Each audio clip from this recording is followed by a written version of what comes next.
did, so much so that investors were like, this is gonna be the next big thing. Like, you're gonna be the next big guy. So I started focusing on the hype so much that I forgot the core of what I was supposed to do.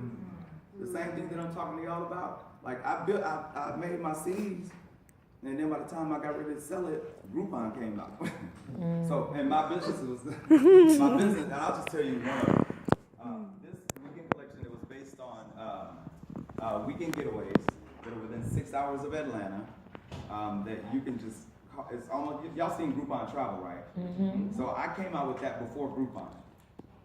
And that was my idea. And they were like, that's going to be the thing. So I had an email list of 400,000 people. I had all these different radio markets, and everybody was on board. And then Groupon came out 3 weeks before we did. Wow. Right? The second one, shoes. Now, this is a marketplace where women buy and sell shoes from each other, used shoes. Again, built it up, and I know better, but I got so into the hype that I forgot the stuff that I teach. Anyway, so I went and built out this huge marketplace, and I spent, a lot of money building it out. And I was like, yeah, if I can, women have a lot of shoes. I started asking people who were yes people, instead of going to the marketplace. I asked my friends and people that I thought, knew were smart, and they were like, oh man, that's gonna take off, blah, blah, blah. So instead of me being smart, I just started building and started doing whatever. Anyway, it didn't happen because I didn't realize how attached women were to their old shoes. So if you're selling shoes, women would be like, well, I mean, I only wore this shoe one time. So, I mean, I'll just take $10 off of it. I'm like, it's 9 years old. And you know what I'm saying? So I didn't take all that into account before I built it. So I've built stuff, and so that's what I'm saying. I'm showing y'all, I've made the same mistakes.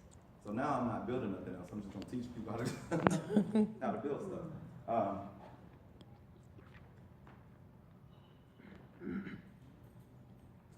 And once you get the strategy, it works. The sky's the limit. So what I want to talk to you about is called content marketing. Are anybody familiar with content marketing? Tell me what you know about content marketing, bro. The internet guy will kind of give me an overview, but it's not that strong. Okay, no, that's fine. So in essence, it's like Reginald was saying earlier.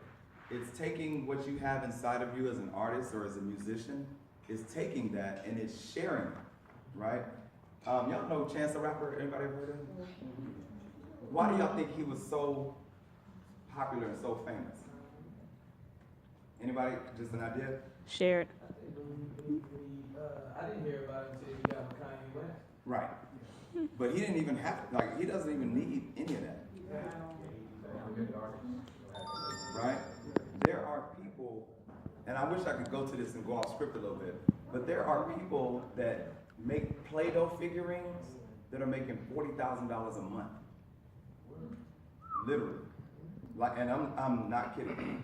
I tell you what, if you want to trip out, go to YouTube right now and just look up Play-Doh unboxing. You'll see 3 million views, 5 million views.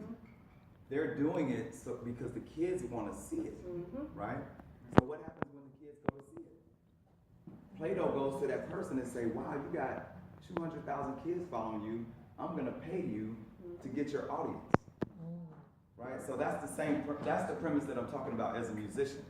How can you build yourself up in such a way so that labels come to you? Like, he didn't go to no label, the label came to him, right? And there are people out there that do that. But the way that happens is through consistent strategy. And why? Because content creates trust. And in today's world, trust is the filter, right? So again, think about Oprah, right? I go back to her because it's a great example. How many people seen the fat Oprah? How many people seen the Oprah that lost weight?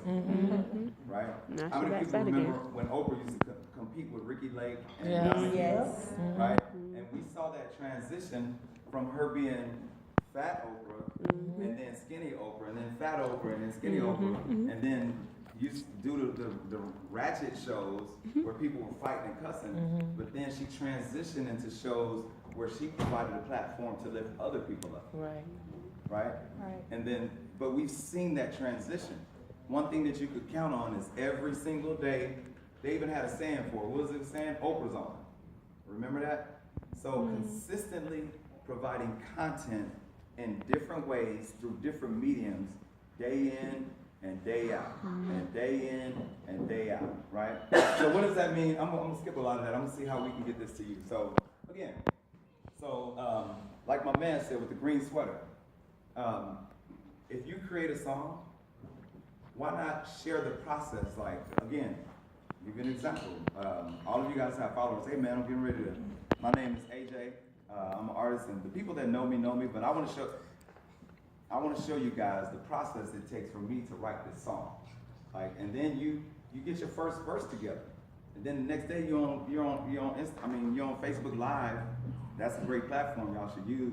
I'm telling you that, but you're on Facebook Live because Facebook is going to a TV. I'm kind of going back and forth. Facebook is going to a TV platform. They just closed the deal with Netflix, where you'll start seeing ads, Facebook ads on Netflix. You know, so again, get on it now because this just happened yesterday. People who have Facebook videos, the more people that watch that video and the longer they watch it, the more credibility that person gets, and the more people see them as they share that content. Right? So all this stuff is happening right now. We don't know about it, but these are things that I'm learning because I'm in the marketing industry and I'm on the boat with the people that are way ahead of the game, right? So I'm just kind of bringing some of this back. But share your story. Like share, man, today was a rough day. You know, yesterday I told y'all about that verse that I wrote, but XYZ just happened today and I didn't even get a chance to write. But I'm gonna tell y'all what, I'm gonna go through this verse again and I want y'all, if you can help me with the next stanza or two, leave a comment below. And maybe I can put that in my song. So now you have a communal feel going on. Now they have a stake in the game, right? Now they feel like they're a part of the process. Does that make sense? Yes, that makes sense. And again, I'm literally all over my presentation. But again, you're providing content, and guess what? That part right there is free, right? So think about it. Everybody right here that has a cell phone, you are a media company. Once you understand that, we have more technology now in a Google search than it took to put the man on the moon in 1969. One Google search, that same amount of computing power happens. Google searches the whole world and back in 1 second. The whole web. Think about how big the web is. Just like that, right? So each one of you guys are media companies. So think about who you're. Let me go. All right. So, and why does it work, right? Because it's useful. Again, I'm gonna take this back to the Oprah effect. The information, once she started to take off, that information was useful. She helped people, right?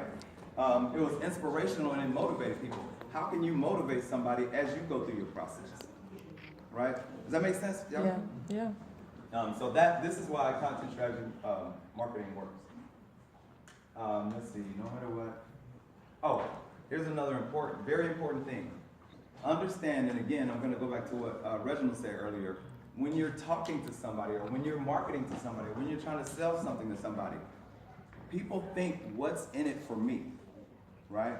So if you come to me and you're trying to sell me your CD, that's you. That's you trying to get your money up. You know what I'm saying? But what now? I might buy it to support you because I like your music, but what's in it for me? So when you think about your song or your product, how can you sing that song in a way that it inspires somebody else to change something about themselves, right? When you're writing your music or when you're performing, you know, how can you get your audience involved? How can you get somebody else up on stage who may just be starting out and now you just put them on the stage to sing a verse of your song and now they will never forget that, right? Here's another just real world example. One of my homeboys went to Chick-fil-A. And when he got to the window to pay for his food, they were like, your meal is free. You're the 100th customer of the day, right? That cost the company $4 and some change. But guess what he did? He put it on social media and got 100 comments like, man, I wish I'd have been the person. So that little gesture that they did had the butterfly effect, right? So how can you be enchanting with your customers so that they want to go talk about you? Right? So remember, it's not about you, it's about the person that's buying your music, it's about the person that's coming to your event, it's about the person that's struggling that you can help over their struggle, right? Okay, so let's talk about tactics. And these are the things that you can actually, do. Okay, so number one, all I want to try to grab somebody from the audience. My man right here. You are you have a business? I'm on. You are, okay. What kind of music? Hey man, I say kingdom music. Kingdom music? Okay, so who's your audience? Mainly folk that's, you know, in the body of Christ, you know. Okay. So, Okay, and that's a good example. So again, once you understand your audience, it makes it easy to write or to do something for those people, right? But the more you can break that audience down, what if you could say, I focus on teenagers between the ages of 15 and 18 who have tried to commit suicide, right? Now you just got down to a small group of people, but everybody in that group is gonna rock with you. Does that make sense? Yeah. So just think about who it is that you're serving, and then where are they? Like where do those people live? Where do they hang out? You know, and again, who's your audience? What do they need? Okay. What is your platform? Like, what is the one thing that you can give that audience that nobody else can give them? Okay? And then how are you going to give it to them? Right? And again, I'm being high level and anecdotal right now, but these are just high level. These are some of the things you can think about. Y'all gotta excuse me, I got cotton mouth. All right. So, again, who is your audience? Is your audience aspiring musicians? Right? So, are you a producer and you're looking for aspiring musicians? Are they male? Are they female? What other information? Where do they live? Do you know a zip code? Are you working with people, you know, that live in Atlanta, that's, you know, from the west side, you know what I'm saying? The further you can niche it down, the more that particular group will rock with you. Are they conservative? Are they creative? Right? Because then you can get into the psychology of the things that they need so you can provide them value. Right? Key word is value. It's giving of yourself. It's giving of your talent to that particular audience, and then they will buy whatever you sell. Okay? Where is your audience? Are they online? Are they offline? Anybody know? My man, where's your audience hang out? I definitely touch a lot of impact, man, online. Okay, online, and they're in faith-based communities, Yes, sir. right? So again, the more you can drill down to where they are, then the easier. Do they go to church? Are they spoken word artists? Are they in the coffee shop, right? Again, what does your audience need, right? What is it that you can give your audience? Can you help them overcome something? Can you teach them something? That's another, I can't think of it. The guy's name is Mike Johnson. I think he's doing $14 or $15 million a year teaching drum lessons on YouTube, right? And I think he has a thing that's like a couple dollars a month. That's one of them. But then he has regular, like a recurring system. He was one of the top drummers, and he was like, you know what? I don't want to travel all over the world. I'd rather just teach lessons online. So he don't have to do anything right now. People are recurring, like it's like, anybody have a gym membership, LA Fitness? No idea. I had an LA Fitness membership. I think I went one time, like beginning of the year, for like 3 years in a row. But I paid it. I literally paid it for 3 years, and it was $20-something a month coming out of my account. Can you get people on subscription? Okay. Think about Pandora. They give you all that music for free, but they keep putting them commercials in there. And eventually, unless you're like me, I don't care. But if you want those commercials out, guess what? Upgrade. You got to upgrade, right? So what is it that you can create to where you get people on subscription? People laughed at Jay-Z when he bought Tidal, and they were like, how you going to compete with iTunes and blah, blah, blah. But guess what? Tidal has people paying monthly, right? They're not waiting for the album to drop. Right. They paying monthly for everything, Wow. right? And then they just splitting the pie up between the artists, okay? Yes? Go ahead, sweetheart. You want to tell everybody your name? Everybody say, hey, Zoe. Hi, Zoe. Again, does your audience, do they need to be motivated? Do they need to be inspired? You know, how can you do that? What is your platform, right? What is the one thing that your follower or your fan or the person on social media can learn from you, right? How can you provide that from you? Are you a helper? Are you a fixer? Are you a performer? Are you a teacher, right? Again, everybody in here that has a skill set, you also can teach that skill set, right? So if you don't make it as an artist, maybe you make it as a voice coach, You see what I'm saying? Right. So think about those ancillary things that you can do while you're on your way to the top. Okay?